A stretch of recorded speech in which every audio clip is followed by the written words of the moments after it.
coba lukis di mobil. Untuk pertama kalinya di Indonesia, kita lukis langsung di mobilnya. Dan ini mobilnya nggak main-main guys, ini mobil Porsche yang harganya itu sampai ada M-nya guys. Dan Erika Ricardo merupakan seorang selebgram sekaligus konten kreator. Konten yang diangkat oleh Erika Ricardo ialah seputar hobinya, yaitu terkait lukisan dan karya-karya seni lainnya. Baru-baru ini melalui akun TikTok pribadinya, Erika Ricardo berhasil melukis di atas mobil sport. Ide tersebut pertama kali ia unggah pada akun TikTok resmi miliknya pada 3 September 2021. Hal itu sempat viral dan ditonton kurang lebih 1,3 juta pengguna TikTok. Karyanya ini merupakan karya pertama di Indonesia. Belum ada orang atau seniman Indonesia yang melukis di atas mobil sport. Menurut keterangan langsung dari Erika Ricardo, mobil tersebut merupakan mobil dari pengusaha muda yang bernama Julio. Selain itu, ia juga merupakan founder dari komunitas Bisa Ekspor.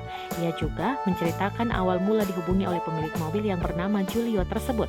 Saat dihubungi oleh pemilik mobil itu, ia langsung menerima tawaran tersebut dan tidak menyia-nyiakan kesempatan saat ditantang untuk melukis mobil sport itu. Menurutnya, ini adalah experience baru yang sangat sayang untuk dilewatkan.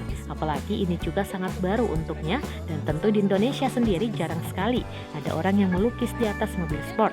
Ia juga menambahkan menurutnya saat ia melukis di atas barang orang lain itu akan menjadi makna dan kenangan tersendiri untuk orang tersebut. Jujur ini tuh seru banget dan ini pengalaman pertama aku.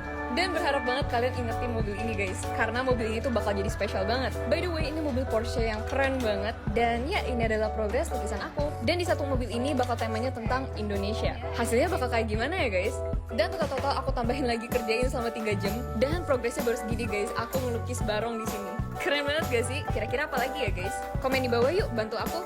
CEO of Lukis Di, pamit dulu, kapan-kapan lagi.